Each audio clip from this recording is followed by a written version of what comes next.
Hello my dear students, welcome to Magnet Brains. This is your teacher शिल्पी तिवारी और आज class 4 GK का last topic जो हम शुरू करने वाले हैं उसका नाम है क्लाइमेट क्राइसिस। यस, क्लाइमेट को लेके सबके दिमाग में अब बहुत सारी उलझनें होने लगी हैं। Yes, everybody is concerned, specially आज साइंटिस्ट। ऐसा क्यों है? क्यों हम सब क्लाइमेट को लेकर इतना टेंस्ड हैं? वो इसलिए क्योंकि बहुत सारे चेंजेस हो चुके हैं। हद से ज़्यादा बारिश हो जाना, गर्मी ज़्यादा होना, टेम्परेचर में राइज होना, हर कभी नेचुरल कैलामिटीज़ को आ जाना, बाढ़ आ जाना, भूकंप आ जाना, ये सब क्या है? ये सब है क्लाइमेट चेंज के कारण। क्योंकि हमारे क्लाइमेट में बहुत तेज़ी से बदलाव हो रहा है, इसलिए हम अपने एटमॉस्फेयर में चेंजेस देखते हैं और ये चेंजेस हम पर ही क्या होते हैं, भारी पड़ते हैं। क्योंकि हमें आदत होती है नॉर्मल लाइफ जीने की और सडनली ऐसा कुछ क्राइसिस आने लगता है कि बहुत तेज़ गर्मी पड़ रही है और हमारी क्रॉप्स वेस्ट हो रही हैं, सब लोग बीमार पड़ रहे हैं, या फिर इतनी ज़्यादा बारिश हो रही है कि जगह जगह बाढ़ जैसी सिचुएशन हो रही है, और ये सब होते हैं क्लाइमेट क्राइसिस। क्यों हो रहे हैं ये क्लाइमेट क्राइसिस? कौन है इनकी वजह? So children, we human beings are responsible for this threatening। और वो इसलिए क्योंकि हम लगातार पेड़ काटे जा रहे हैं, ग्लोबल वार्मिंग की तरफ ध्यान नहीं देते हैं, और इसलिए इतना ज़्यादा इम्बैलेंस हो चुका है हमारे नेचर में। सो चिल्ड्रन, आज इस चैप्टर में हम इंडिया के ही लोकेशंस में डिस्कस करेंगे कि कैसे चीज़ें क्या हो रही हैं, चेंज हो रही हैं, कैसे चीज़ों में बदलाव आ रहा है, और ये सब कहीं ना कहीं जुड़े हुए हैं क्लाइमेट क्राइसिस से।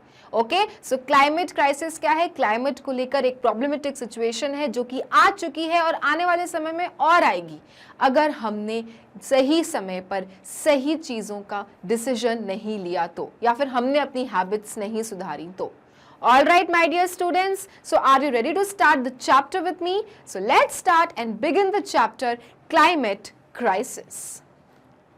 Okay, so the Thar Desert. तो पहला जो लोकेशन हमने पिक किया है वो किया है desert, that is Thar desert. Thar desert कहाँ है? हमारी कंट्री इंडिया में ही है। और कौन से स्टेट में है? Rajasthan.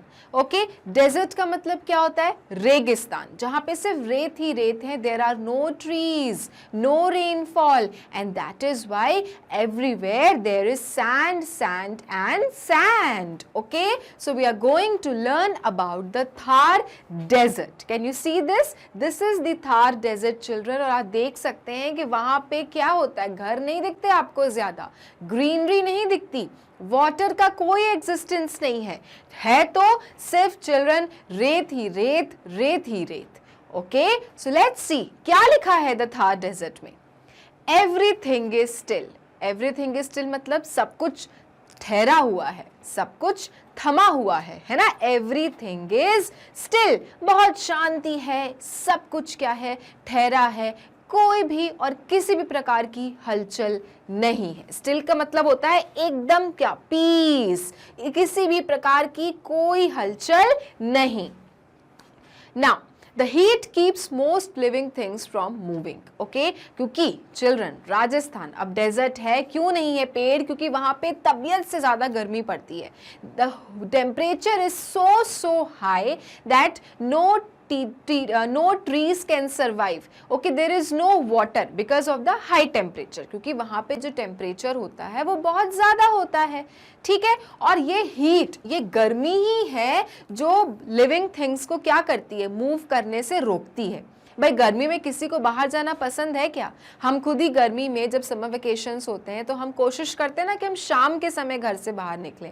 Otherwise we like to live inside our rooms, है ना, क्योंकि बाहर बहुत गर्मी होती है। तो इसी तरह से डेजर्ट एरिया में इतनी शांति क्यों है, इतना ठहराव क्यों है? क्योंकि उस रेगिस्तान में बहुत तेज गर्मी है जो कि लिविंग बींग्स को मूव करने से रोक रही है। ठीक है, hot wind blows wisp of dust, और क्या चली, एक गर्म हवा, हॉट विंड चलती है, जो कि जो डस्ट होती है, डस्ट पार्टिकल्स, उसको भी क्या करती है, फैलाती है। ऐसे फेंकते हैं ना, जैसे आप अगर कोई रेत को हाथ में लो और अगर ऐसे उड़ाओ आप, तो कैसे इस तरह से फैलेगा। तो उसी तरह से जो हॉट विंड है, जब गर्म हवा चलती है तो डस्ट को क्या करती है, इस तरह से फैलाती है। ठीक है। Tars of sand called dust devils twist across the land, sand flies by। अब आप देख सकते हैं कि डेजर्ट का माहौल कैसा है। ठीक है, आपको टावर्स ऑफ सैंड मिलेंगे, है ना, रेत रेत के क्या मिलेंगे, टावर मिलेंगे, ऊंचे ऊंचे टीले मिलेंगे, और क्या मिलेगा, जिसको कहते हैं डस्ट डेविल्स, जिसको कहते हैं डस्ट डेविल्स। अब ऊंचे ऊंचे टीले हैं रेत के, कोई इंसान नहीं है आसपास, तो वो कैसे दिखते हैं, डस्ट डेविल्स की तरह। ओके, डस्ट डेविल्स की तरह। Twist across the land, sand flies by. और पूरे लैंड में, पूरे आपके रेगिस्तान में आपको सिर्फ क्या दिखेगी, सैंड ही सैंड दिखेगी, जो कि गर्म हवा के कारण क्या होती रहती है, उड़ती रहती है। Okay, then flying sand pelts everything. और ये जो सैंड है जो कि उड़ रही होती गर्म हवा के कारण, वो क्या करती है, वो सब पर अटैक करती है। जैसे सैंड, रेत का थपेला पड़ेगा तो ऐसे आपको लगेगा ना, अरे यार ये कितनी रेत लग रही है, तो इस तरह से ये क्या करती है, peeled, it attacks on everything. The whipping sand stings and makes it hard to breathe. It covers everything. और ये जो सैंड है जो लग रही है अटैक की तरह, ये क्या करती है, जब आप सोचो कि एकदम रेगिस्तान में खड़े हो बीचों बीच और गर्म हवा चल रही है, गर्म हवा के थपेले पड़ रहे हैं, और जब ये सैंड उड़ रही है और आपके ऊपर अगर लग रही है तो कैसा लगता है, चुभती है, ये रेत चुभने लगती है ना। इट स्टिंग्स, स्टिंग का मतलब क्या होता है, चुभने लगती है कांटे की तरह, and makes it hard to breathe. और जिस कारण से क्या होता है, it is difficult to breathe, सांस लेने में दिक्कत होती है, क्योंकि आप ले रहे हो और फिर आपको सैंड का थपेला पड़ रहा है, यहां से सैंड पड़ रही है, यहां से सैंड पड़ रही है।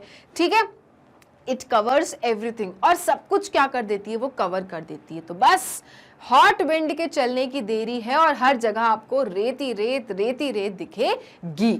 क्लियर। तो ऐसा होता है नजारा डेजर्ट का। और ये कौन से डेजर्ट की बात हो रही है, द थार डेजर्ट, जो कि कहाँ है, हमारे देश में है। कौन से स्टेट में है, राजस्थान। ठीक है। Sandstorms like this one define life in the Thar desert. Such storms sculpt the land. So children, Thar desert में सैंड ही सैंड है, तो सैंड नहीं तो कुछ नहीं थार डेजर्ट। अब रेगिस्तान ऐसी तो नहीं बोल रहे हैं ना, हर जगह रेत ही रेत है, इसलिए रेगिस्तान कहला रहा है। सो सैंड स्टॉर्म्स ही क्या है, दुनिया है थार डेजर्ट की। These winds define life in the Thar desert, such storms sculpt the land. So children, अब रेगिस्तान है तो क्या होते हैं, रेतों के आपको स्टॉर्म भी आते रहते हैं, है ना, स्टॉर्म्स चलती रहेंगी और रेत चलते रहेंगे, तो ये होता रहता है। This is a very common practice in the desert area. They form tall dunes. और ये जो सैंड स्टॉर्म्स होते हैं ये क्या बनाते हैं, टॉल ड्यून्स बनाते हैं। जब इतनी तेज हवा चलती है और जब सैंड स्टॉर्म आ जाता है तो इस तरह से क्या बनता है, टॉल टॉल ड्यून्स बन जाते हैं, ऊंचे ऊंचे ड्यून्स बन जाते हैं। The storms bury ancient ruins, sometimes leaving the tallest structures sticking through the sand. Okay? और इस तरह से जो ये sand storm होते हैं चिल्ड्रन, ये क्या करते हैं, बहुत पुराने पुराने जमे से क्या रहते हैं, एक स्टिक किए रहते हैं, लंबी सी स्ट्रक्चर, एक इतनी लंबी लंबी सी क्या होती है, स्टिक रहती है। मतलब आपको एक लगने लगता है कि एक टॉल सा स्ट्रक्चर खड़ा हुआ है सैंड का। ठीक है, बहुत समय से। The storms force people and animals to take shelter. अब आप सोचो कि जब हम सैंड के चलने से इतने डर रहे हैं, तो जब सैंड स्टॉर्म होता होगा, जब तूफान भरी जो रेत है वो जब चल रही होती होगी रेगिस्तान में, तो लोग कहाँ रहना प्रेफर करते होंगे, बाहर घूमना के घर के अंदर। Obviously they would like to live inside their shelter. वो सोचते होंगे कहीं घुस के बैठ जाएं ताकि ये रेत हमको ना लगे। They can even rip up the few plants that grow in the desert. Nothing is safe from the gritty wind storms. और इन wind storms के आगे चिल्ड्रन कुछ नहीं ठहरता। प्लांट्स नहीं ठहरते, लोग नहीं ठहरते, एनिमल्स नहीं ठहरते, और सब अपनी जान बचाने के लिए कहाँ जाते हैं? शेल्टर्स में घुसना चाहते हैं, क्योंकि इतनी तेज जब ये रेत की आंधी चलती है तो क्या लगता है कि बस अब क्या होगा, अब बस ये हमें लगेगी, चोट लगेगी और आंधी तूफान, कहीं हम रेत के अंदर ही नहीं दब के मर जाएं। तो इस तरह की सिचुएशन से बचने के लिए सारे लिविंग बींग्स क्या करने लगते हैं? अपने लिए शेल्टर ढूंढने लगते हैं, अपने लिए सेफ प्लेस ढूंढने लगते हैं, ताकि इन रेत भरी आंधियों से बच सके।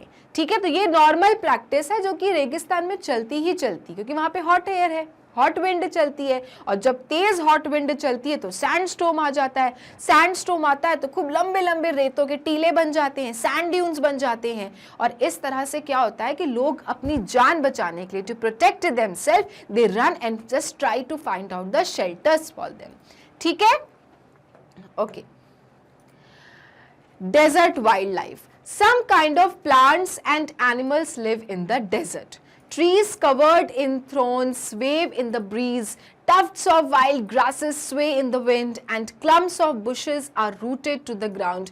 Animals also live in the Thar desert. So children, ऐसा नहीं है कि सिर्फ लोग ही रहते हैं वहाँ पे। मैंने आपको बताया कि वहाँ पे उस रेत में आपको प्लांट्स भी थोड़े थोड़े दिखेंगे, एनिमल्स भी थोड़े थोड़े दिखेंगे।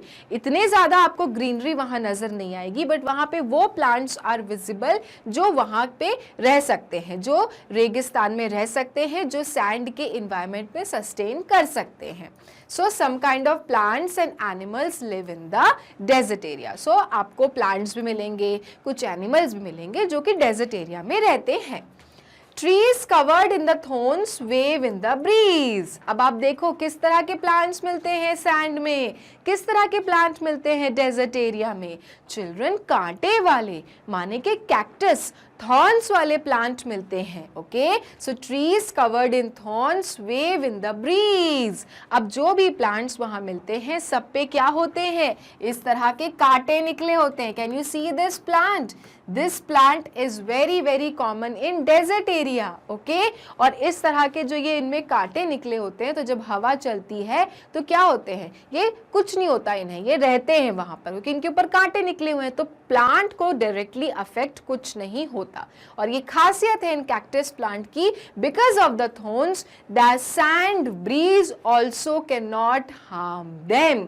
ये सैंड ब्रीज भी क्या नहीं कर पाती, इनको हार्म नहीं पहुंचा पाती। Okay, so please note this point कि जो वहाँ का डेजर्ट वाइल्ड लाइफ है, वहाँ पे जो प्लांट्स होते हैं उनमें थॉर्न्स निकले होते हैं, और उन प्लांट्स को हम कहते हैं कैक्टस। ठीक है, then tufts of wild grasses sway in the wind।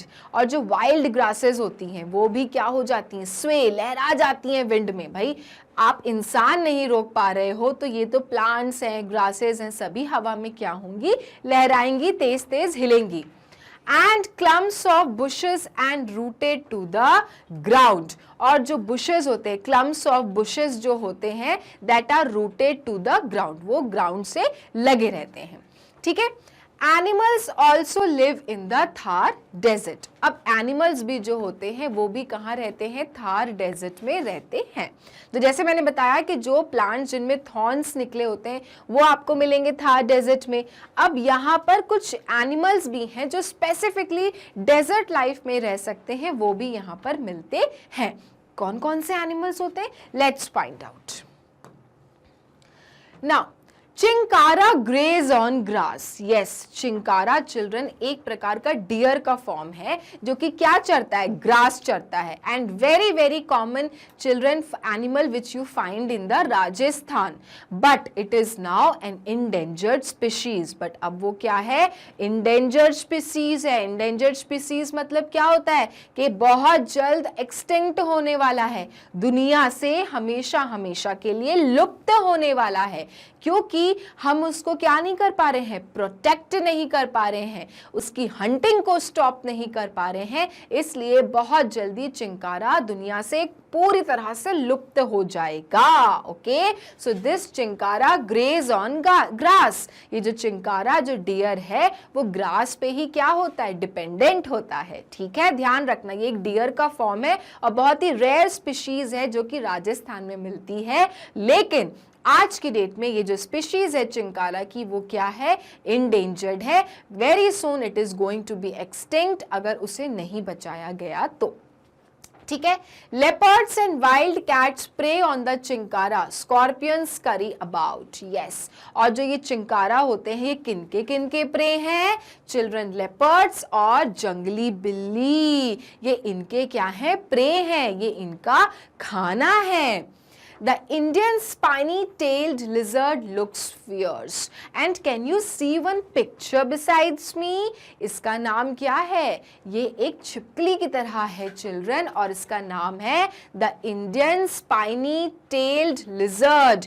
के इंडियन लिजर्ड तो है, लेकिन चिल्ड्रन इसके ऊपर कैन यू सी स्पाइन्स निकले हुए हैं, है ना, कांटे निकले हुए हैं, and that is why the name of this lizard is the Indian spiny tailed lizard, and it looks fierce, और काफी खतरनाक दिखती है ये। और ये सारे एनिमल्स जिनके बारे में हम यहाँ पढ़ रहे हैं वो कहाँ मिलते हैं, वो मिलते हैं चिल्ड्रन डेजर्ट एरिया में, और इसलिए ये डेजर्ट वाइल्ड लाइफ है। इसमें कौन कौन आ गया, chinkara, leopards, wild cats and Indian spiny tailed lizard. लेकिन चिल्ड्रन ये सारे एनिमल्स अब क्या हो गए हैं, इंडेंजर हो गए हैं, इन्हें क्या करना है, प्रोटेक्ट करना है फ्रॉम दी हंटिंग, क्योंकि बहुत से लोग इनका शिकार कर लेते हैं, और इसलिए ये धीरे धीरे क्या हो रहे हैं, दुनिया से खत्म होते जा रहे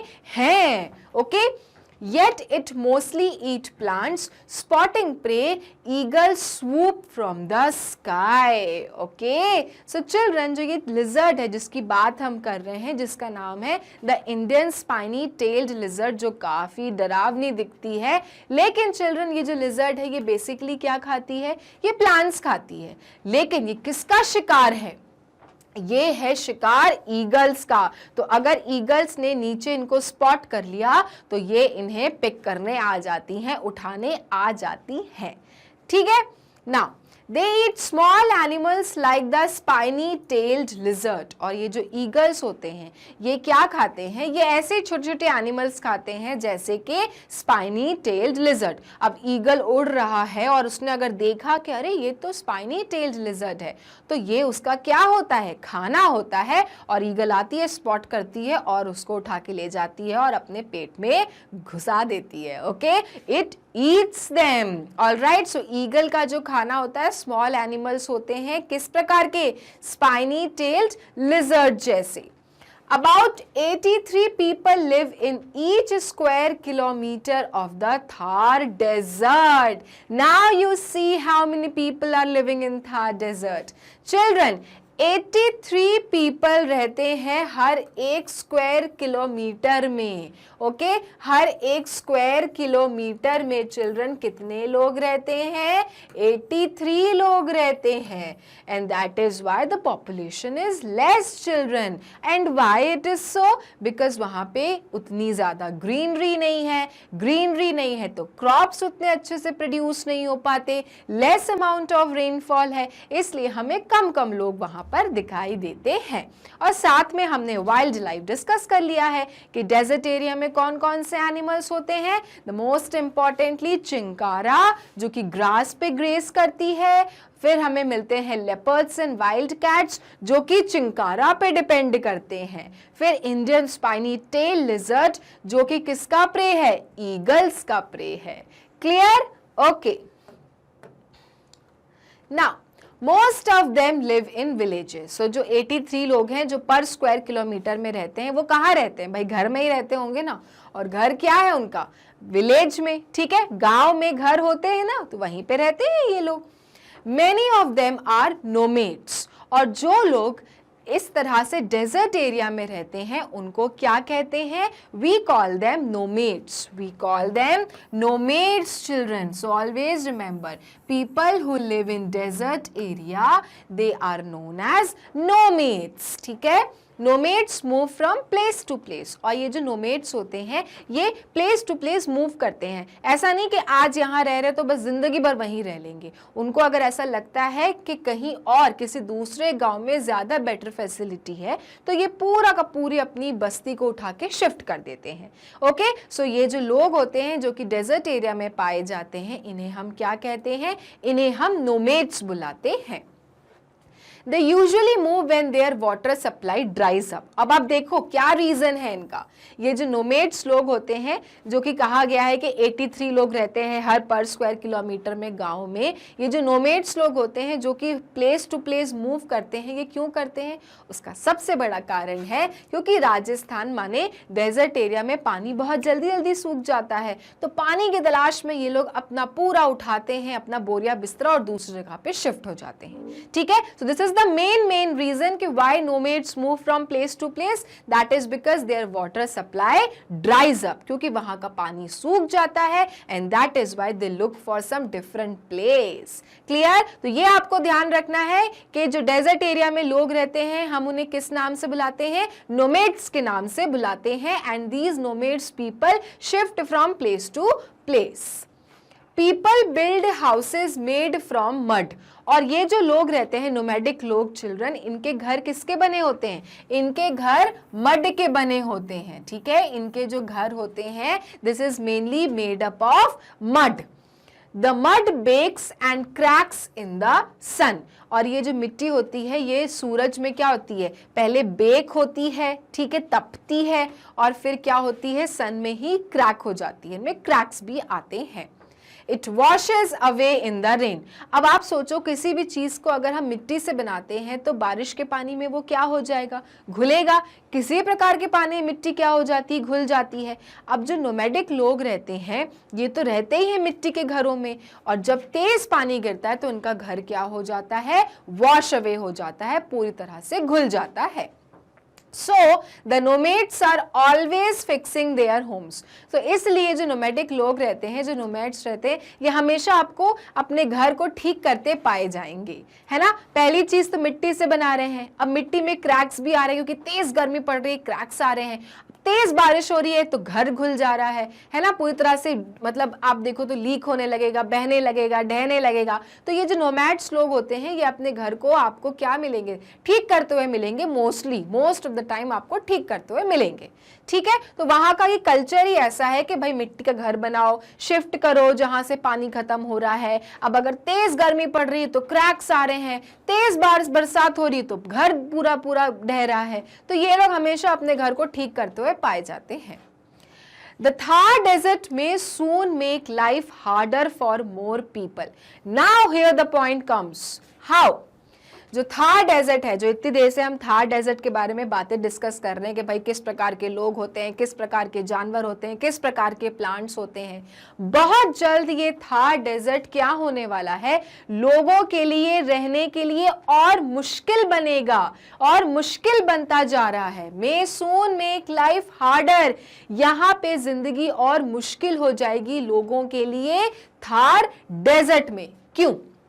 उसका सबसे बड़ा कारण है global warming. Okay, global warming is changing the weather in the area, less rain is falling there. भाई डेजर्ट एरिया में वैसे ही बारिश बहुत कम होती है, अब चूंकि वहां पे ग्लोबल वार्मिंग है तो उससे क्या हो रहा है? और पानी कम हो गया, और लेस रेनफॉल हो रही है, टेम्परेचर और बढ़ रहा है। अब लोग वैसे ही इतने परेशानी में वहां पर रहते हैं, इतनी सैंडस्टॉर्म में रहते हैं, धूल भरी आंधियों में रहते हैं, हाई टेम्परेचर में रहते हैं, प्लांट्स वहां पे ज्यादा नहीं होते, क्रॉप्स वहां पे ज्यादा नहीं होते, लेस रेन वाटर होता है। बट स्टिल अब क्या हो रहा है? बिकॉज ऑफ ग्लोबल वार्मिंग जो टेम्परेचर राइज हो रहा है, हर साल अर्थ का टेम्परेचर जो बढ़ रहा है, उससे ये डेजर्ट एरिया में रहना और मुश्किल होता जा रहा है। Okay, global warming is changing the weather in the area, less rain is falling there. The desert is growing. अब ये जो डेजर्ट है ये क्या हो रहा है? बढ़ रहा है। The desert is covering another 120 kilometre square each year. और इस तरह से क्योंकि लेस रेनफॉल हो रही है, प्लांट्स नहीं उग रहे, तो इस प्रकार से ये जो रेगिस्तान का जो एरिया है ये धीरे धीरे क्या हो रहा है? बढ़ रहा है। प्लांट्स उगे तो कुछ नहीं होगा, लेकिन वहां पे तो कुछ हो ही नहीं रहा है, ग्लोबल वार्मिंग हो रही है। तो ये जो डेजर्ट एरिया है, रेगिस्तान का एरिया है, ये हर साल बढ़ रहा है। Okay, the desert is covering another 120 square kilometre each year. हर साल 120 स्क्वायर किलोमीटर क्या हो रहा है, इंक्रीज हो रहा है एरिया में। It is even moving towards new Delhi. मतलब आप सोचो कि थार डेजर्ट जो कि राजस्थान में है, धीरे धीरे हर साल बढ़ते बढ़ते बढ़ते बढ़ते कहां तक पहुंच रहा है, it is going to near New Delhi. So just imagine how the situation has become. Okay, the situation is really bad because of the global warming. Every year due to the increase in temperature, children, desert क्या हो रहे हैं, बढ़ रहे हैं। भाई plants तो उग नहीं पाते इतने हाई टेम्परेचर में, लेस रेनफॉल हो रही है, प्लांट्स नहीं उगते, तो जो कि डेजर्ट एरिया है जो कि पहले इतना सा था, धीरे धीरे धीरे धीरे धीरे धीरे क्या होता जा रहा है, बढ़ता जा रहा है। और आज की डेट में वो धीरे धीरे कितना पास पहुंच रहा है, न्यू दिल्ली के पास पहुंच रहा है। ठीक है, it is moving toward India's capital city at a rate of 0.5 kilometre per year. अब देखो कितनी स्पीड में वो न्यू दिल्ली पहुंच रहा है। न्यू दिल्ली कैपिटल इंडिया का पता है ना आपको, new Delhi is the capital of our country India. अब वो न्यू दिल्ली जो कि इंडिया का कैपिटल है, डेजर्ट एरिया उस तरफ पहुंच रहा है कितनी रफ्तार से, 0.5 किलोमीटर पर ईयर की रफ्तार से। तभी तो देखो हर जगह वाटर का कितना क्राइसिस है, बारिश नहीं होती है तो हर जगह त्राही त्राही मच जाती है, प्रॉब्लम्स हो जाती हैं, पानी सप्लाई बंद हो गया, 4-4 दिन पानी नहीं आ रहा है। अब जब पानी नहीं आएगा तो कैसी सिचुएशन हो जाएगी भाई। वैसे भी हमारे पास जो यूज वाटर है, जो गुड वाटर है, which we can drink, we can make food from them, वो बहुत कम है। और वो भी अगर खत्म हो जाएगा तो हम सरवाइव कैसे करेंगे।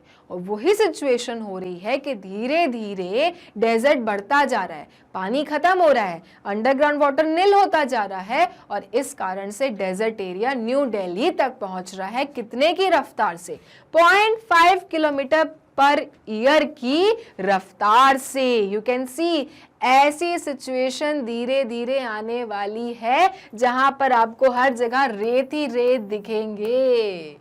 Okay, so this is what, climate crisis because of global warming. All right, तो अब आपने देखा कि कैसे ग्रेट इंडियन थार डेजर्ट के हाल हैं, है ना।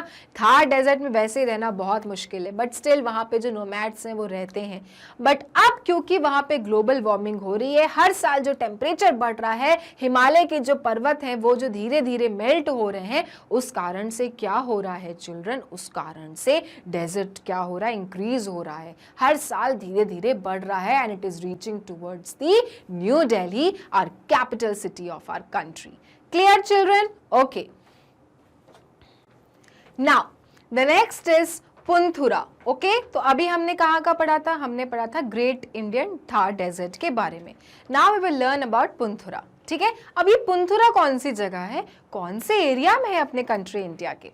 So children, the ocean guides life in पुंथुरा। So पुंथुरा से ये तो समझ में आ रहा है कि ये किसी ओशन के पास में है, क्योंकि the ocean guides life in पुंथुरा। जो ओशन है, जो चिल्ड्रन समुद्र है, वो ही क्या करता है, वो आपका पुंथुरा में लाइफ को क्या करता है, कंट्रोल करता है। मतलब जो भी लाइफ है, जो भी लोग हैं, वो सब ओशन पे ही क्या है, डिपेंडेंट है। Okay, It is a fishing village in Kerala. Okay, तो अब now the picture is clear. This Punthura is in Kerala, children. Okay, it is in Kerala. अब केरला तो बिल्कुल ही सी से लगा हुआ है कि नहीं, पूरे अरेबियन सी से लगा हुआ है नीचे। तो ऑब्वियसली आपका जो ये पुंथुरा है वो क्या है children, it is near to the water. Okay, it is near to the water bodies. अब आपका अरेबियन सी हो गया, इंडियन ओशन हो गया, सभी तो नीचे है, तो it is very very near to the sea shore. So it is a fishing village in Kerala. So जो पुंथुरा है वो केरला का क्या है, फिशिंग विलेज है। वहां पे फिशिंग बहुत होती है, ठीक है, वहां पे फिश को कैच बहुत किया जाता है। The man fish at night. So जो लोग होते हैं, जो फिशरमैन होते हैं, वो लोग कब जाते हैं फिश को पकड़ने, रात को। दे फिश एट नाइट। ओके, जो लोग होते हैं वो रात को जाते हैं फिशेस को कैच करने। The women make meals and clean. और जो लेडीज होती हैं पुंथुरा की, वो लोग क्या करती हैं? वो लोग घर की देखभाल करती हैं, साफ सफाई पे ध्यान देती हैं, खाना पकाती हैं। और जो जेंट्स होते हैं, जो मेल्स होते हैं, वो रात को फिशिंग करने जाते हैं। The children play and go to school. और जैसे आप लोग बच्चे हो जो पढ़ाई करते हो, राइट, उसी तरह से पुंथुरा के जो चिल्ड्रन हैं वो खेलते हैं साथ में, वो स्कूल जाते हैं, वो अपनी स्टडीज करते हैं। तो it is a very very normal life which is happening in Poonthura. ठीक है, और पुंथुरा क्या है? केरला में फिशिंग विलेज है। All of this changed on 29th November 2017। लेकिन चिल्ड्रन, ये जो पूरी लाइफ हमने अभी डिस्कस करी ना कि लोग रात को फिश करने जाते हैं और जो लेडीज होती हैं वो घर की देखभाल करती हैं, खाना पकाती हैं, बच्चे हैं वो खेलते हैं साथ में, पढ़ते हैं, ये सब चिल्ड्रन नॉर्मल लग रहा है ना। लेकिन ये सब कुछ बदल गया 29 नवंबर 2017 को। क्या हुआ था इस दिन? देखो, That night seemed normal। 29 नवंबर 2017 उस दिन की जो रात थी वो काफी नॉर्मल थी। ऐसा लग रहा था कि कुछ भी नहीं है, सब कुछ क्या है? नॉर्मल है, सब कुछ क्या है? शांतिपूर्वक है। बट ऐसा क्या हुआ कि उसके बाद सभी लोगों की जिंदगी बदल गई। So children, yet the morning after would show that a monster had attacked the village। और चिल्ड्रन, जब सुबह हुई 29 नवंबर के बाद जो सुबह हुई चिल्ड्रन, उसको देखकर ऐसा लगा कि पुंथुरा विलेज को किसी मॉन्स्टर, राक्षस ने अटैक कर दिया है। Okay, can you see the village? Can you see the morning of Poonthura village? ऐसा लग रहा था कि किसी मॉन्स्टर ने आके अटैक कर दिया है, सब कुछ तबाह हो चुका था। Okay, the morning after the would show that a monster had attacked the village। A storm named Okchi formed near Sri Lanka। What had happened? Children, एक ओक्ची स्टॉर्म नाम का क्या हुआ था? श्रीलंका से आके पुंथुरा विलेज को अटैक किया था। ओके, स्टॉर्म माने कि तूफान, और उस तूफान का नाम क्या था? Ockhi. A storm named Ockhi formed near Sri Lanka. Sri Lanka के पास में ये एक जो तूफान था, समुद्री तूफान, वहां पर क्या हुआ था? फॉर्म हुआ था। It grew stronger as it race towards Kerala. और धीरे धीरे श्रीलंका क्या है? बिल्कुल आप देख सकते हो ना, इंडिया का मैप आपने देखा है ना, ये आपका केरला है children. So Sri Lanka is just here only।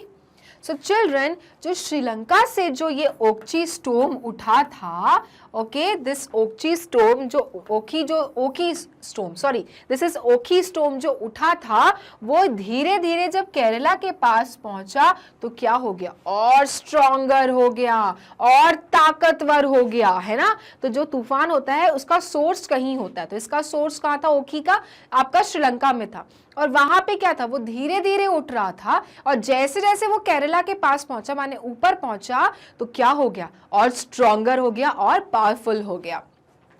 As the storm grew stronger, its wind kicked up waves। और क्या हुआ? जैसे जैसे इन तूफान की जो हवाएं हैं वो स्ट्रॉन्ग हुई, तेज हुई, उन्होंने जो समुद्री जो पानी था उसकी जो लहरें थी उनको उठा दिया। अब आप सोचो, जो कोई शहर बिल्कुल समुद्र के पास सटा हुआ लगा हुआ है, अगर वहां की लहरें तेज तेज ऊपर उठने लगेंगी तो नुकसान तो होगा ना। और वही हाल हुआ पुंथुरा का।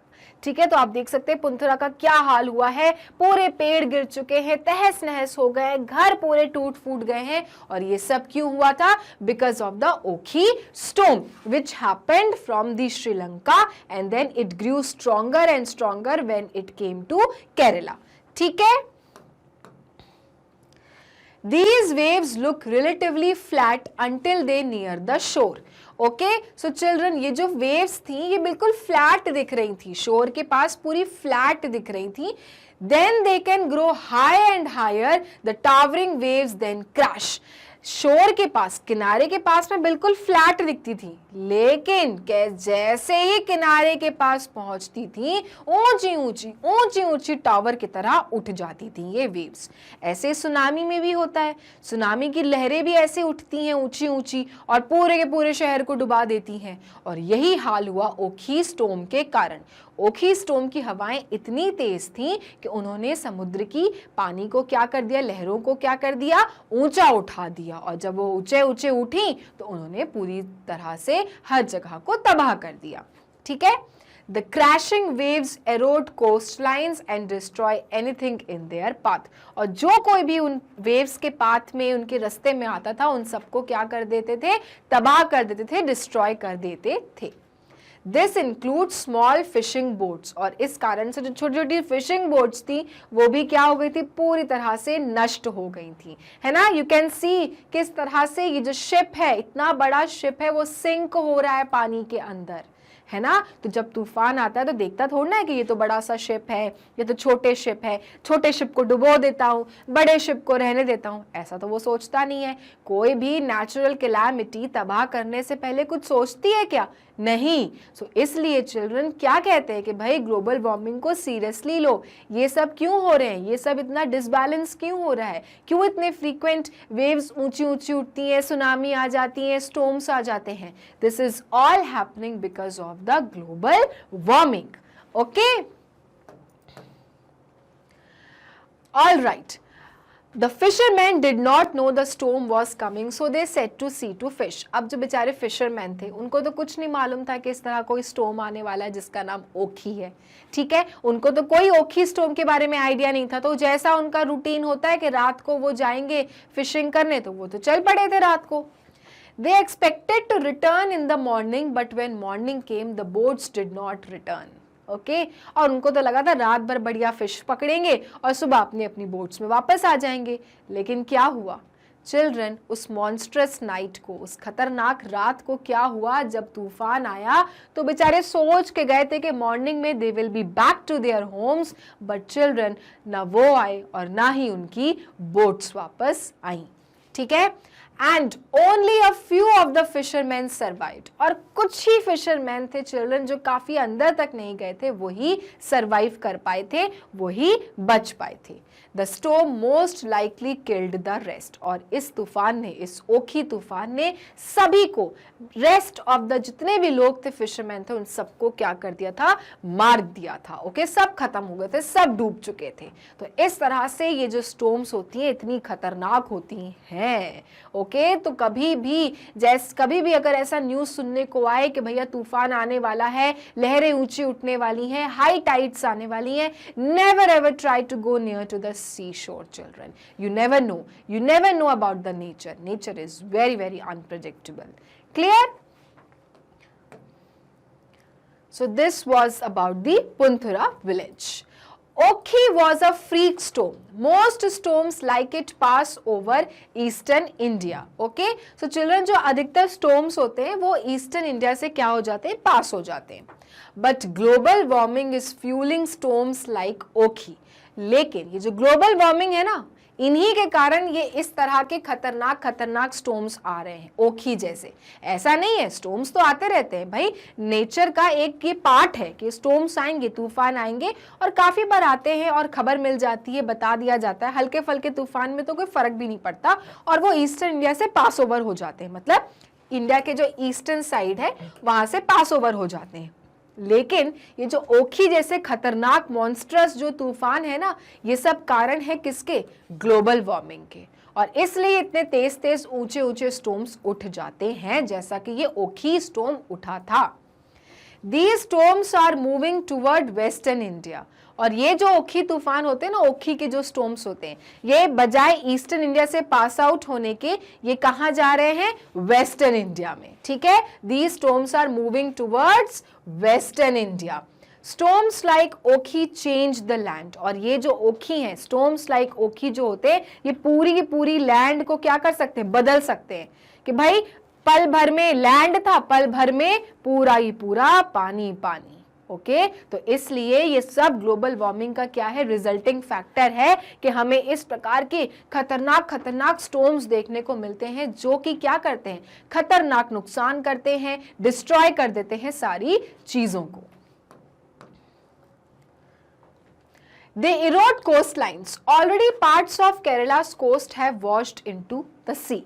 Children, केरला के जो कोस्ट है, जो कोस्टल एरियाज होते हैं, जो बहुत ही सी के पास होते हैं, वो मोस्टली क्या हो चुके हैं चिल्ड्रन, सी में मिल चुके हैं, है ना, इस कारण से, ग्लोबल वार्मिंग से. Climate change is causing other problems too. Scientist Dr. Shyam Salim studies how climate change affects southwestern India.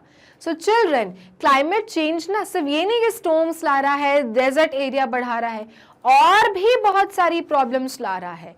जो साइंटिस्ट हैं, जो उनका नाम है डॉक्टर श्याम सलीम, वो पढ़ते हैं, वो कहते हैं पढ़कर कि कैसे क्लाइमेट जो है वो साउथ वेस्टर्न इंडिया को क्या कर रहा है, चेंज कर रहा है. साउथ वेस्टर्न इंडिया मतलब दिस हो portion, the whole this south western, ये साउथ हो गया और ये वेस्टर्न एरिया जो है इंडिया का, from Maharashtra to Kerala. Children, कैसे ग्लोबल वार्मिंग इस पूरे एरिया को क्या कर रही है, अफेक्ट कर रही है. भाई ओखी जैसे तूफान आएंगे तो ये एरियाज अफेक्ट होंगे ना, वहां के लोगों को प्रॉब्लम्स होगी ना. तो इस तरह से बहुत सारे चेंजेस आ रहे हैं. He says the warming ocean water will affect the phytoplankton. और चिल्ड्रन, डॉक्टर श्याम कहते हैं कि वार्मिंग, ग्लोबल वार्मिंग के कारण जो ओशन वाटर है वो क्या हो रहा है, गर्म हो रहा है, और जिस कारण से क्या अफेक्ट हो रहा है, phytoplankton. These plants will not grow in warmer water. Phytoplankton क्या है? फाइटोप्लैंक्टन चिल्ड्रन मरीन एल्गी है, मरीन माइक्रोस्कोपिक एल्गी है, जो कि क्या होते हैं चिल्ड्रन, ये बहुत ज़्यादा आपको ऑक्सीजन देते हैं. ओके, कहते हैं कि वर्ल्ड का जो 50% ऑक्सीजन है that are given by these phytoplankton. So obviously they are very very important. Also children, ये क्या रहते हैं, बिल्कुल ओशन के नीचे रहते हैं, और ये काफ़ी ज़्यादा क्या है, फूड प्रोवाइडर्स हैं for these sea creatures which live inside the marine. So that is why these plants are very very important, है ना. ऑल्सो ये कहा जाता है कि ये जो कार्बन एमिशन होता है ये इनको एब्जॉर्ब करते हैं. तो अब आप देख सकते हो कितने फायदे हैं इन प्लांट्स के, है ना, इन मरीन एल्गी के कितने फायदे हैं फाइटोप्लैंक्टन के.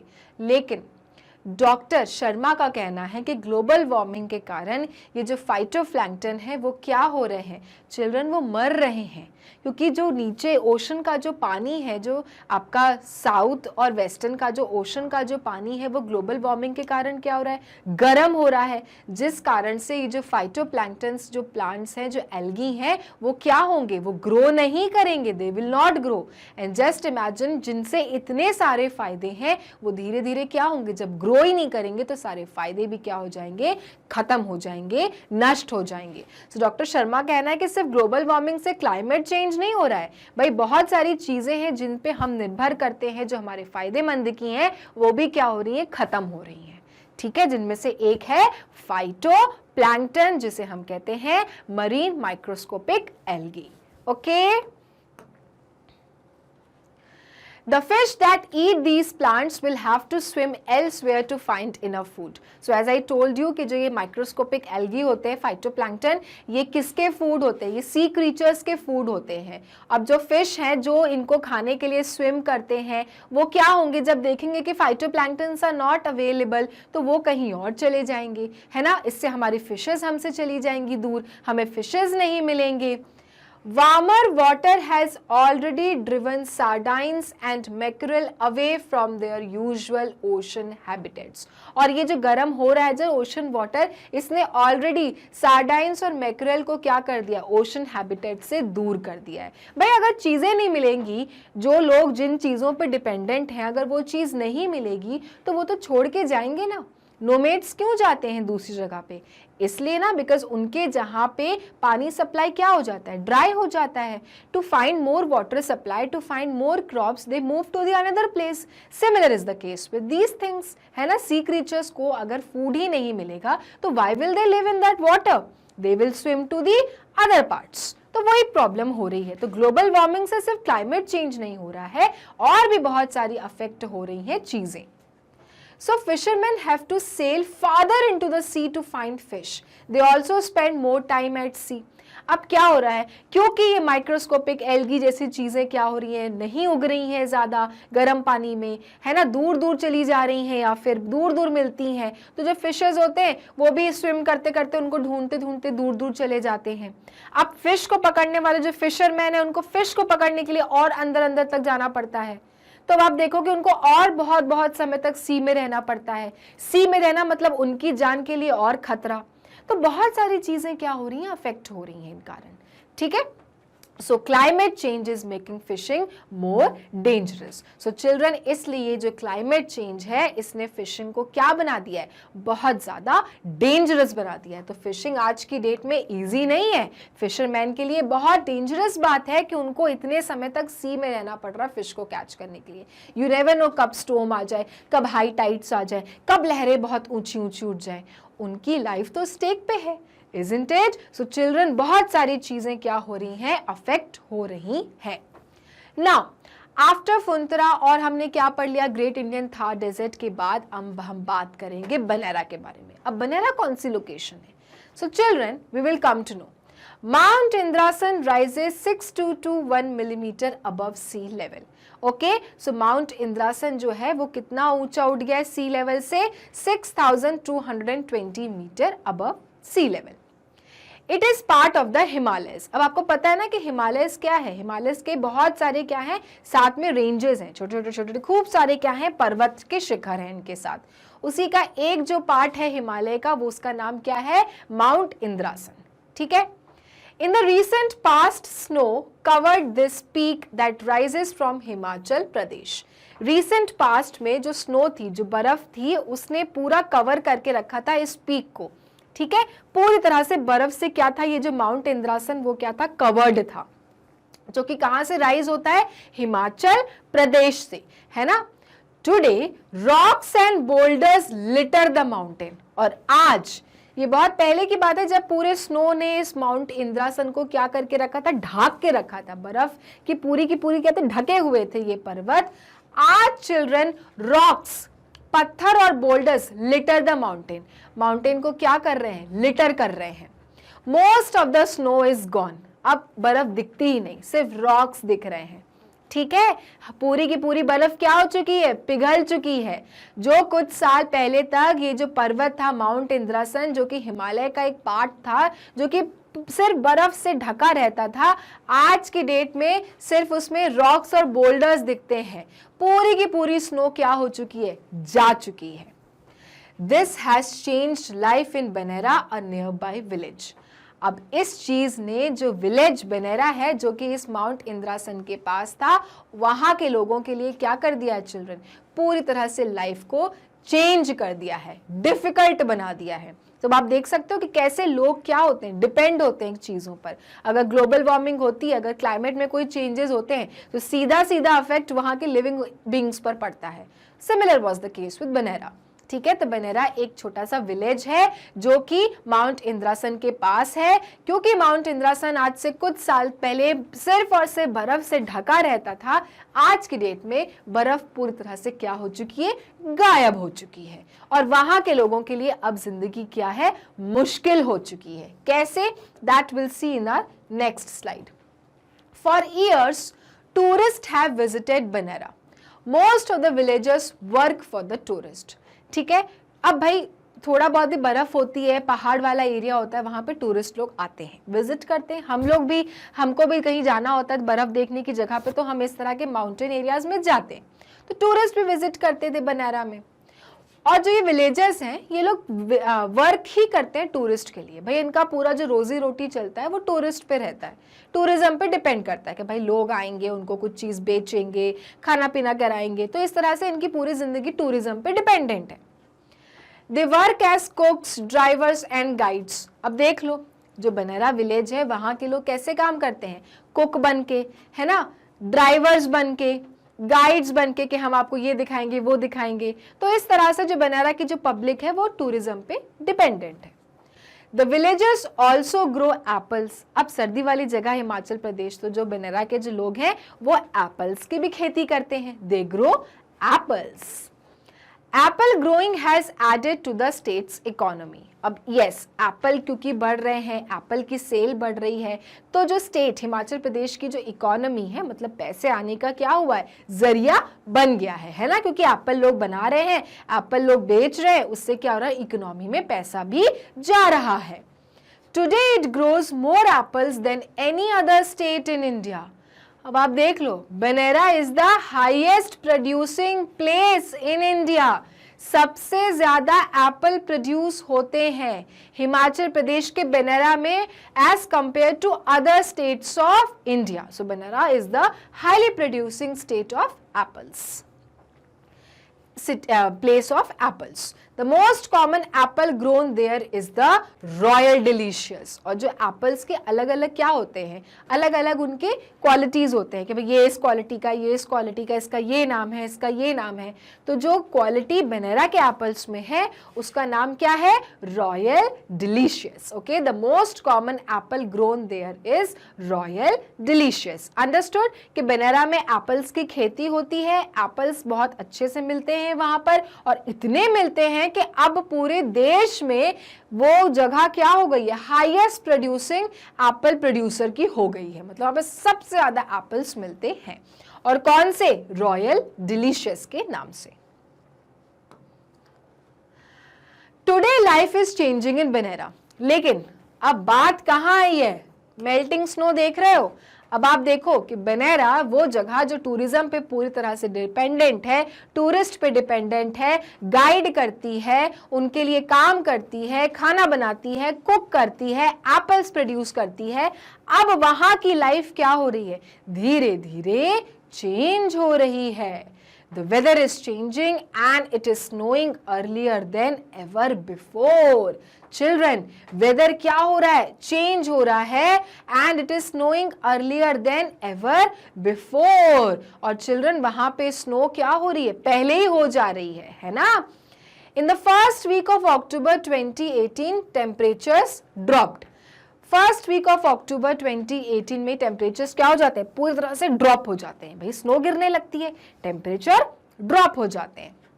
Reverse and lakes froze, snow blocked roads. Rivers हो गए, लेक्स हो गए, वो सब क्या हो जाते हैं, पूरे बर्फ से फ्रोज हो जाते हैं, मतलब जम जाते हैं। स्नो ब्लॉक कर देती है रोड्स को। This heavy snowfall is a sign of climate change. और ये heavy snowfall क्या है, climate change का साइन है। ओके, यहाँ पे देख रहे हो क्या लिखा है, the weather is changing and it is snowing earlier than ever before. जो स्नोफॉल बनेरा में बहुत लेटर, बाद में एक्सपेक्ट किया जाता था कि भाई अब जाके स्नोफॉल होगी, आजकल क्या हो रहा है, पहले ही हो जा रहा है, अक्टूबर के फर्स्ट वीक में ही हो जा रहा है। जिससे क्या हो रहा है कि कामकाज में फर्क पड़ रहा है। पहले ही पूरी रिवर जम जा रही है, लेक्स जम जा रही है, पूरी रोड स्नो से ब्लॉक हो जा रही है, तो लोगों को फर्क तो पड़ेगा ही भाई, उनकी तो पूरी जीवन लाइफस्टाइल चेंज हो जाता है। और ये जो हैवी स्नोफॉल है, पहले जो स्नोफॉल का हो जाना है, यही सबसे बड़ा साइन है क्लाइमेट चेंज का। ठीक है, तो अब आप समझिए कि किस प्रकार से ग्लोबल वार्मिंग हमें सिग्नल्स पे सिग्नल्स दे रही है। In Banera summers are warmer than ever before. अब गर्मियां जो होती हैं बनेरा में, जो कि कभी इतनी गर्मी नहीं पड़ती थी, बनेरा बहुत ऊपर है भाई, हिमाचल प्रदेश में है, माउंट इंद्रासन के पास, लेकिन आज की डेट में समर जो है वो क्या हो गए, वार्मर होने लग गए हैं। पहले कभी इतने गर्म नहीं होते थे, अब वार्मर हो रहे हैं। Winter snows are lighter. ठंडियों में जो सोचते हैं कि भाई स्नो गिरेगी अच्छे से, वो हल्की पड़ जा रही है। Mountain snow caps are shrinking. Mountains के जो स्नो कैप्स थे जिससे माउंटेन्स ढके रहते थे, वो सिकुड़ते जा रहे हैं। Plants that the villagers have never seen before are growing. ऐसे प्लांट्स जो विलेजर्स ने कभी नहीं देखे थे, वो क्या हो रहे हैं, ग्रो हो रहे हैं। ठीक है, plants that the villagers have never seen before are growing. अब आप सोचो किस प्रकार के चेंजेस हो रहे हैं, जो चीज नहीं कर रहे विलेजर्स वो हो रहे हैं। ऐसे प्लांट्स उन्होंने कभी नहीं लगाए, अब वो ग्रो कर रहे हैं। Insects that could not survive in cold temperatures now eat the apples. अब जो इंसेक्ट्स हैं जो कोल्ड टेम्परेचर में सरवाइव नहीं कर पाते हैं वो एप्पल्स खा जाते हैं, जिससे उनकी एप्पल की खेती बहुत जल्दी जल्दी बर्बाद हो रही है। तो आप देख रहे हो एक के बाद एक के बाद एक के बाद सारी चीजें क्या कर रही हैं, अफेक्ट हो रही हैं। Apples need long winters and snow to grow. Apples को लंबी लंबी सर्दियां चाहिए और बर्फ चाहिए ग्रो करने के लिए, वो चीजें नहीं मिल रही हैं, तो एप्पल की खेती डिस्ट्रॉय हो रही है। तो ये सारी चीजें बैक टू बैक क्या हो रही हैं, अफेक्ट कर रही हैं, है ना। इंसेक्ट्स हैं, एप्पल्स खा जा रहे हैं, वो कभी खाते नहीं थे, but to survive they are started eating apples. Apples इनको बहुत ज्यादा सर्दी चाहिए थी ग्रो करने के लिए अच्छे से, वो कम पड़ रही है। The temperature needs to drop to below 7 degree Celsius to produce the best apples. Temperature को 60 डिग्री सेल्सियस क्या होना पड़ता है, ड्रॉप करना पड़ता है, गिरना पड़ता है अच्छे एप्पल्स को प्रोड्यूस करने के लिए। Water from melting snow provides water for the apple trees. अब जो वाटर मेल्टिंग स्नो से मेल्ट होके गिरता था वही तो वाटर था एप्पल के लिए, अब वही नहीं मिलता उनको। तो हर चीज देखो क्या हो रही है, एक के बाद एक के ऊपर भारी पड़ रही है। Water from melting snow provides water for the apple trees. Climate change is also affecting India's 3 major rivers. और ये जो क्लाइमेट चेंज है ये इंडिया के 3 मेजर रिवर को क्या कर रहा है, अफेक्ट कर रहा है। They all start in the Himalayas. और ये सारे जो रिवर्स हैं ये हिमालय से क्या होते हैं, स्टार्ट होते हैं, और ये सब क्लाइमेट चेंज के कारण क्या हो रहे हैं, अफेक्ट हो रहे हैं। About 1.5 billion people depend on the Himalayas for their food and water.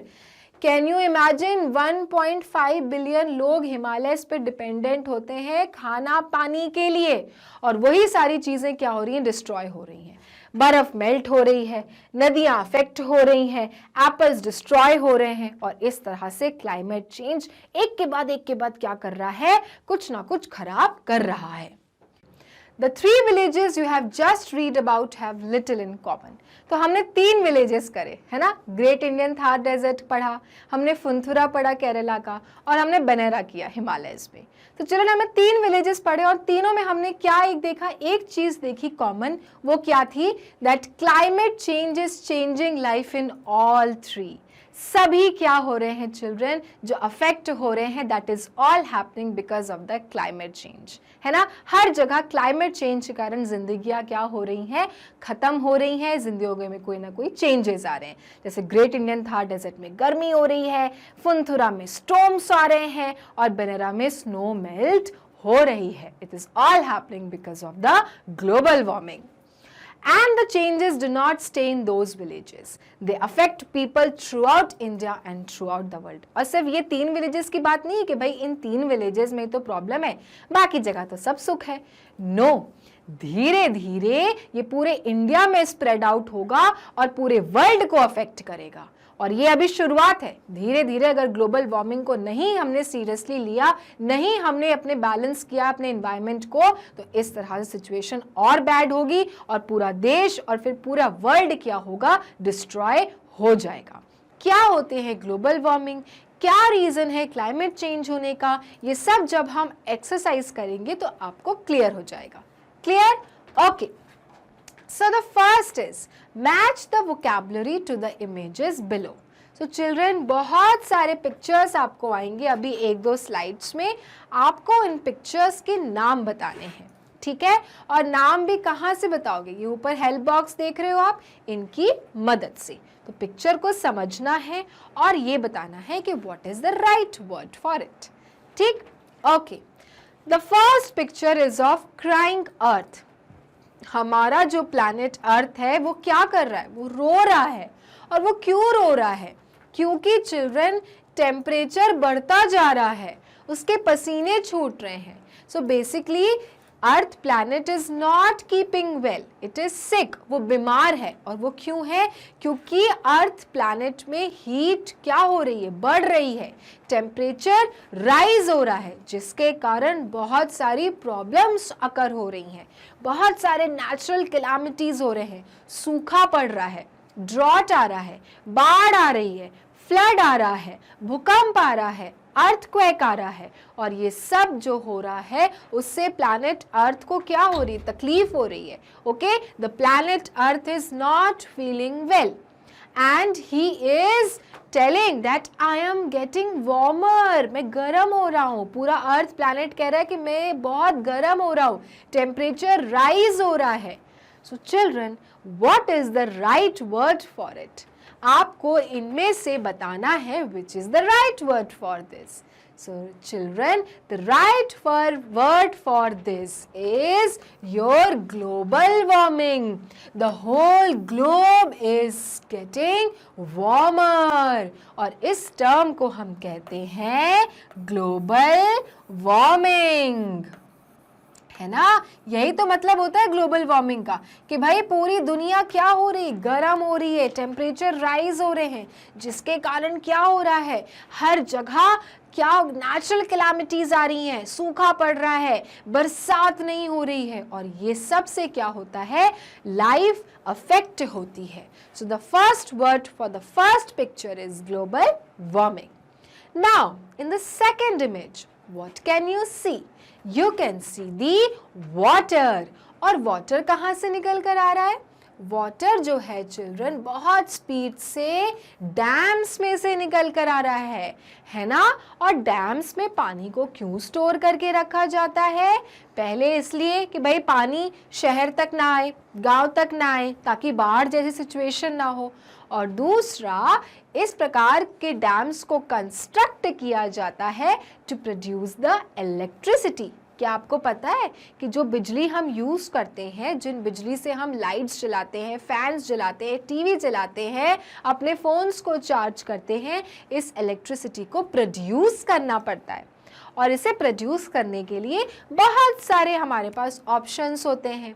Okay, कोल से आप प्रोड्यूस कर सकते हो. ऑलराइट, आप वाटर से प्रोड्यूस कर सकते हो, आप विंड से प्रोड्यूस कर सकते हो, आप सन से प्रोड्यूस कर सकते हो.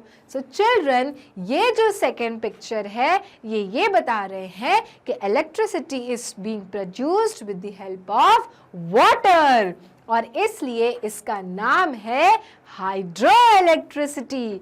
Okay, so the right word is the hydro electricity. माने कि electricity which is being produced by the water. ठीक है, इतनी स्पीड से वाटर इन डैम्स में से निकलता है जिसकी मदद से इलेक्ट्रिसिटी प्रोड्यूस होती है, और जो इलेक्ट्रिसिटी हमारे घरों में सप्लाई करी जाती है. सो बहुत सारे वेज होते हैं टू प्रोड्यूस द इलेक्ट्रिसिटी. लेकिन जब डैम्स को यूज करके हम इलेक्ट्रिसिटी प्रोड्यूस करते हैं तो उसका नाम होता है hydro electricity. Clear? Okay, now in the third picture what can you see? तो I can see the planet again. हमारा प्लैनेट दिख रहा है ना, अर्थ.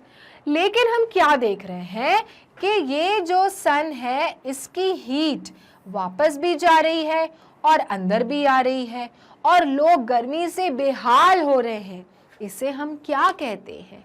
सो चिल्ड्रन, इस अफेक्ट को हम कहते हैं the green house effect. Okay, the green house effect. क्या होता है ये the green house effect? So children, let me tell you one thing कि ये हमारा प्लैनेट है अर्थ. क्लियर? और ये है सन. चिल्ड्रन, अगर सन की पूरी हीट हमारे प्लैनेट अर्थ में आ जाए तो क्या लाइफ पॉसिबल है? नो. तभी तो लाइफ मरकरी और वीनस में पॉसिबल नहीं होती है. लेकिन हमारे अर्थ में balanced amount of heat enter करती है ना, तभी तो लाइफ पॉसिबल है. सो चिल्ड्रन, वो इसलिए क्योंकि हमारे प्लैनेट अर्थ के जो बाहर शील्ड है वो क्या करती है, वो सिर्फ थोड़े से ही अमाउंट ऑफ हीट को अर्थ के एटमॉस्फेयर में एंटर करने देती है, रेस्ट को रिफ्लेक्ट बैक करके स्पेस में छोड़ देती है ना. कोई चीज़ को अगर हम लाइट मारते हैं, अगर आप टॉर्च जलाओगे तो आपको लाइट रिफ्लेक्ट करेगी ना, लाइट फैलती हुई नजर आती है, मतलब वो रिफ्लेक्ट होती है. Similar is the case with the sun. जब सन की लाइट अर्थ पे पड़ती है, अर्थ के सरफेस पे, तो कुछ जो लाइट होती हैं वो एटमॉस्फेयर में ट्रैप हो जाती हैं, और मैक्सिमम जो लाइट होती है वो स्पेस में चली जाती है. और ये कब होता था? जब टेम्परेचर अर्थ का बढ़ा नहीं था. लेकिन चिल्ड्रन, अब क्या हो गया है, because of the global warming हमारे अर्थ में कार्बन डाइऑक्साइड गैसेस और बढ़ गई हैं, क्योंकि फॉसिल फ्यूल्स बर्न हो रहे हैं, है ना, हम पोल्यूशन इंक्रीज कर रहे हैं, गाड़ियाँ ढेर सारी गंदी गंदी पोल्यूटेड हवा फेंकती हैं जिसमें सब में कार्बन डाइऑक्साइड होता है। और जो ये कार्बन डाइऑक्साइड गैसेस होते हैं ये ग्रीन हाउस गैसेस होती हैं। ये क्या करती हैं, ये चिल्ड्रन जब हीट पड़ती है सन की अर्थ पे तो ये और मांगती हैं, आजा आजा वापस ना जा स्पेस, और ये और ट्रैप करती हैं। और इस कारण से अर्थ में आज की डेट में और गर्मी आने लग गई है। पहले क्या होता था, जब कार्बन डाइऑक्साइड उतना नहीं था प्लैनेट अर्थ में, तो क्या होता था, right amount of the heat use to get in the inside the atmosphere, बाकी जो हीट होती थी वो रिफ्लेक्ट बैक हो जाती थी।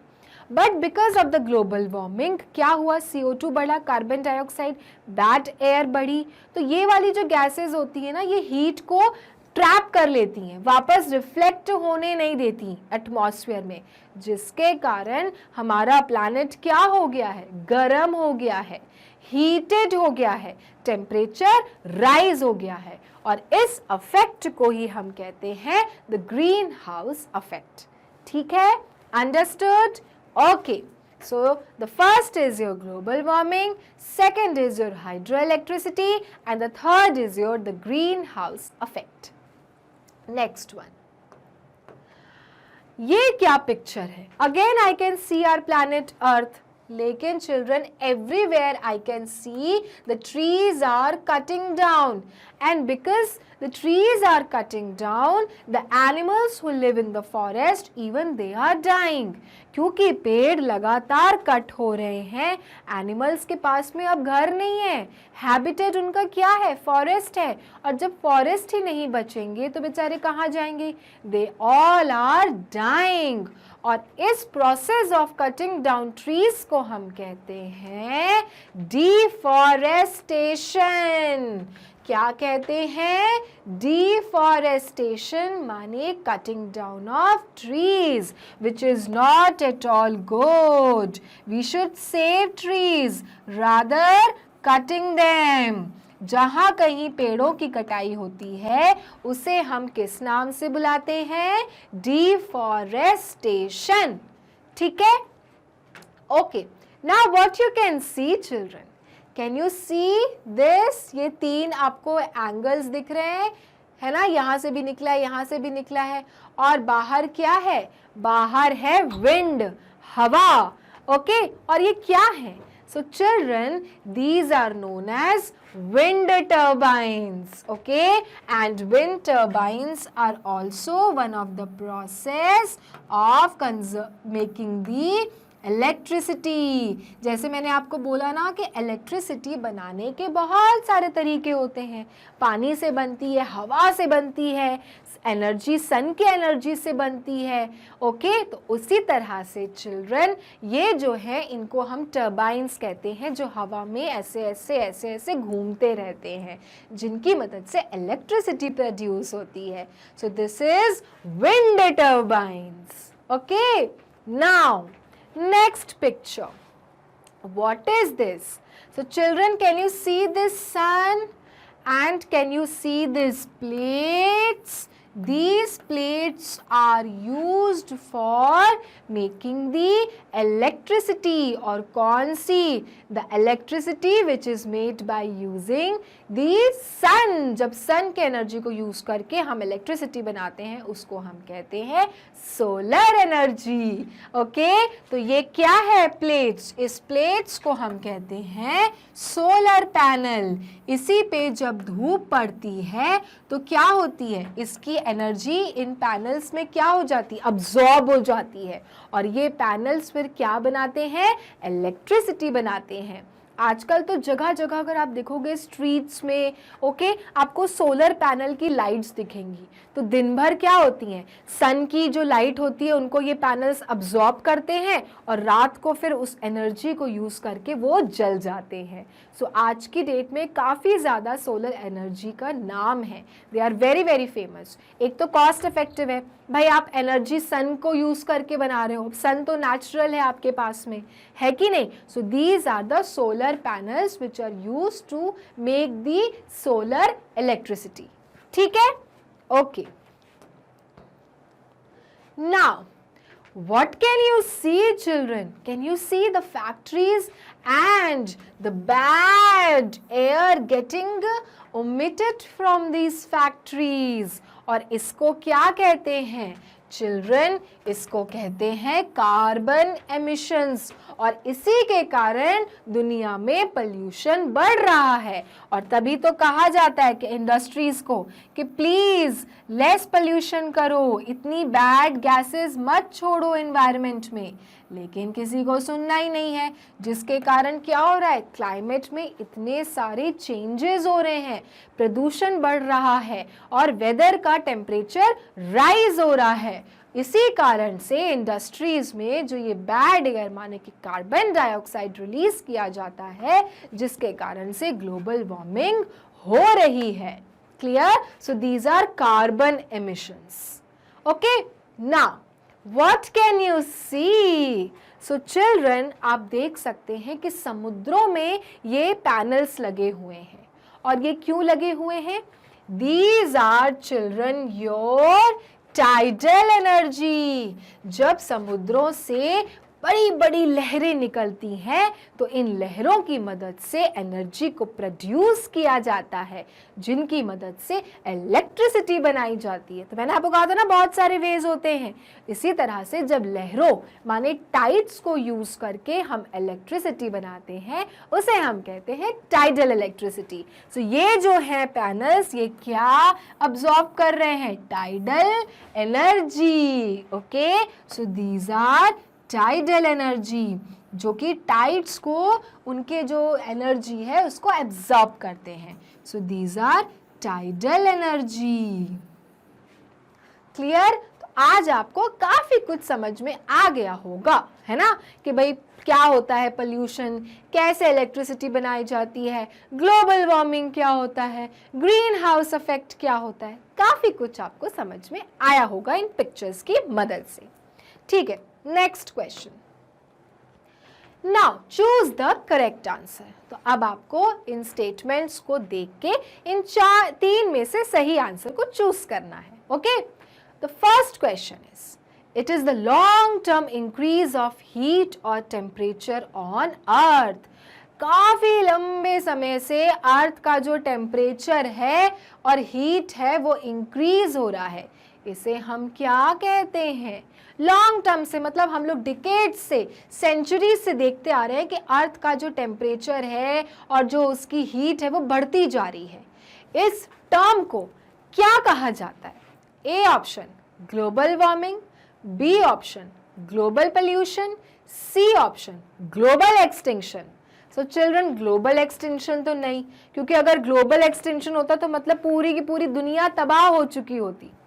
ग्लोबल पोल्यूशन भी नहीं, क्योंकि हम यहाँ पर तो देख रहे हैं कि हीट और टेम्परेचर लॉन्ग टर्म से इंक्रीज हो रहा है।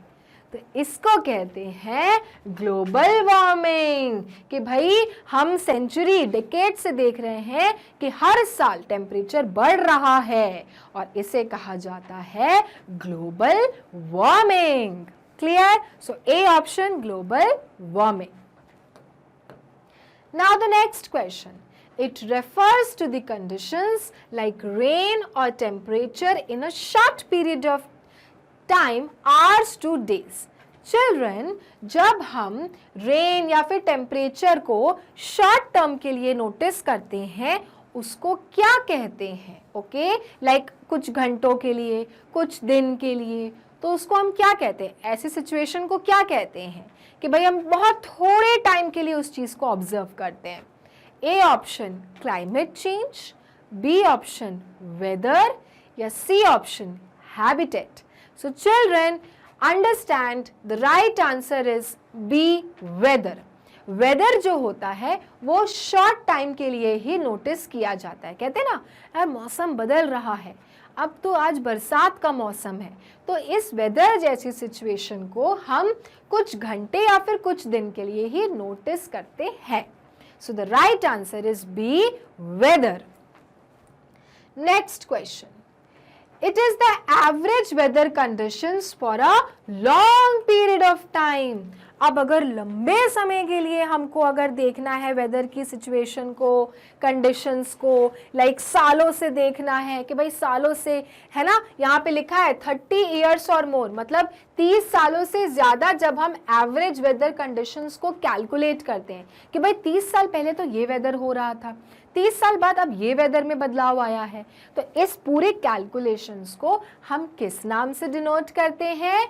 A option climate, B option weather, या C option global warming. So children, weather तो शॉर्ट ड्यूरेशन के लिए होता है, अभी प्रीवियस क्वेश्चन में हमने किया, और जो ग्लोबल वार्मिंग होती है वो तो राइज इन टेम्परेचर और हीट, मतलब डिसाइड हो चुका होता है कि भाई अर्थ का टेम्परेचर बढ़ चुका है, बट यहाँ पे तो हम कैलकुलेट कर रहे हैं वेदर कंडीशंस को कितने साल से, 30 साल या फिर 30 साल से ज़्यादा। तो इस कैलकुलेशन को, एवरेज कैलकुलेशन को हम कहते हैं क्लाइमेट। 30 साल से ज़्यादा अगर वेदर वही चल रहा है तो हम कहते हैं अच्छा क्लाइमेट ऐसा हो चुका है। तो चिल्ड्रन, क्लाइमेट को हम लॉन्ग टाइम के लिए ऑब्जर्व करते हैं, माने 30 ईयर्स या मोर देन 30 ईयर्स, और वेदर को हम शॉर्ट, माने कुछ घंटे या फिर कुछ वीक्स, ठीक है, hours to weeks. Okay, understood? So ये आपको ध्यान रखना है, लॉन्ग पीरियड और वो वाला क्या था, short period. Okay, now next, what is the name of the effect that is causing global warming?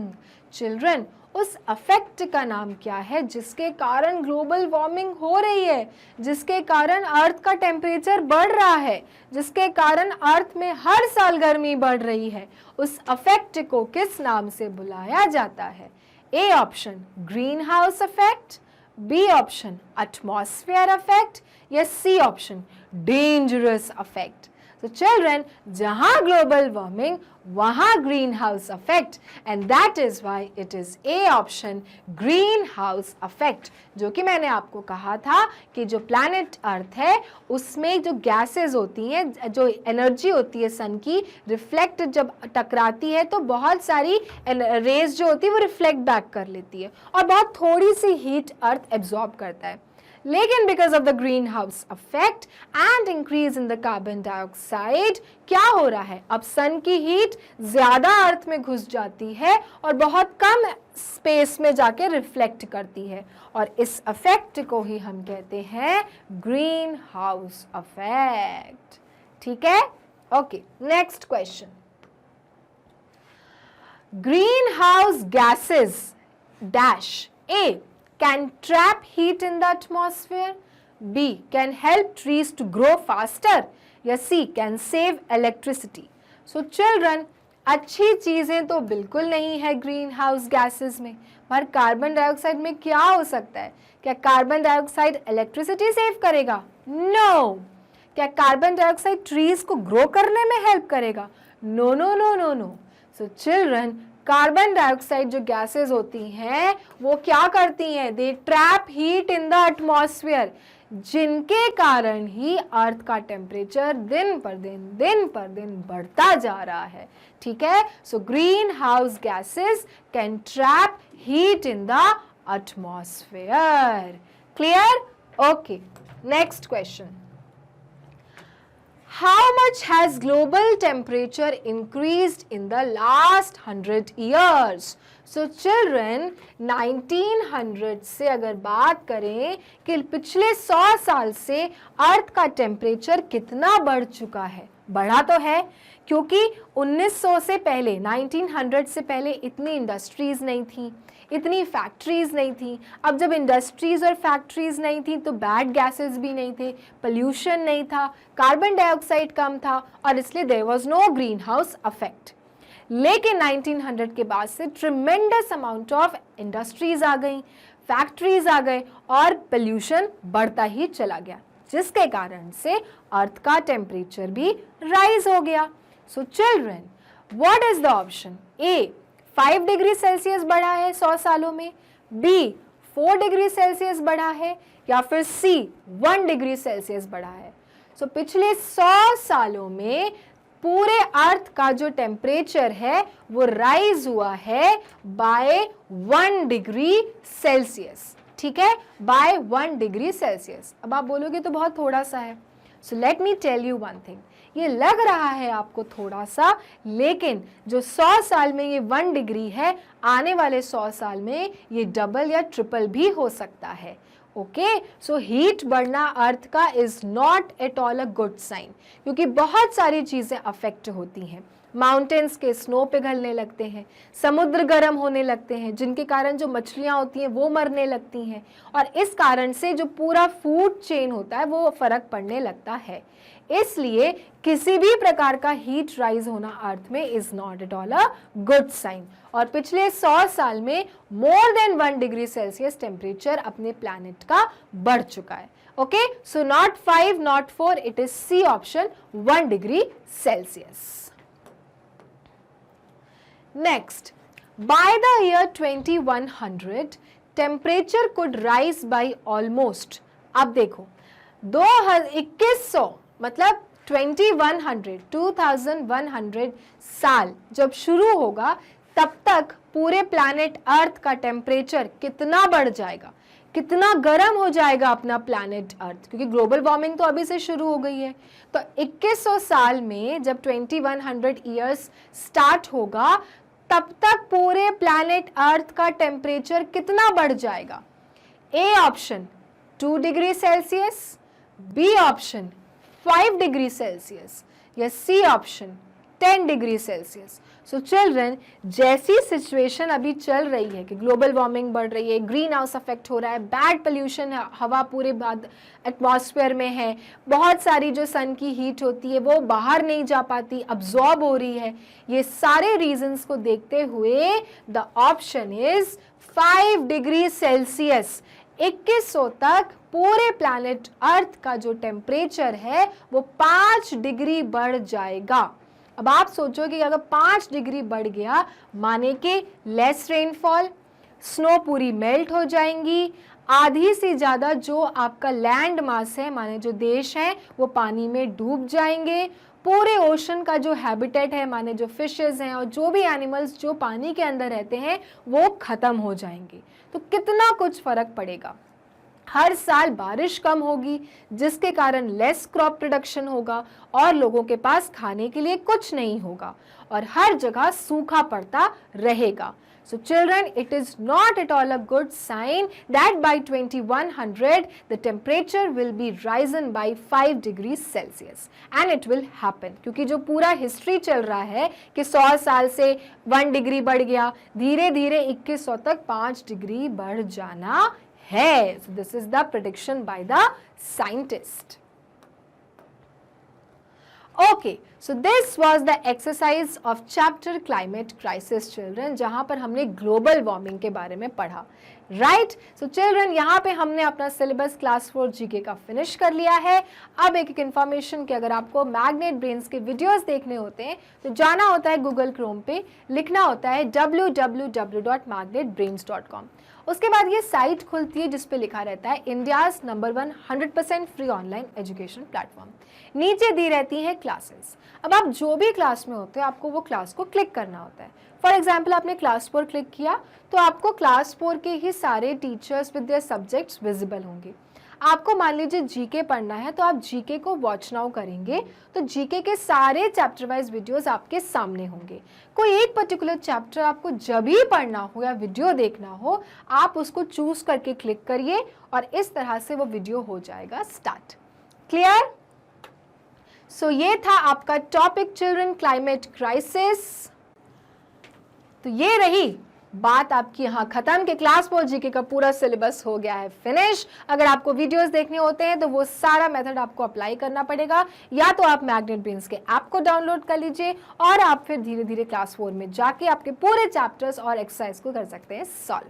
Okay, so children, मिलेंगे अगली बार विथ न्यू समथिंग। तब तक के लिए मैग्नेट ब्रेन्स को लाइक, फॉलो, सब्सक्राइब करना ना भूलें, क्योंकि मैग्नेट ब्रेन्स ऐसा वो चैनल है जो देता है kindergarten to grade 12 free videos and free education. Thank you.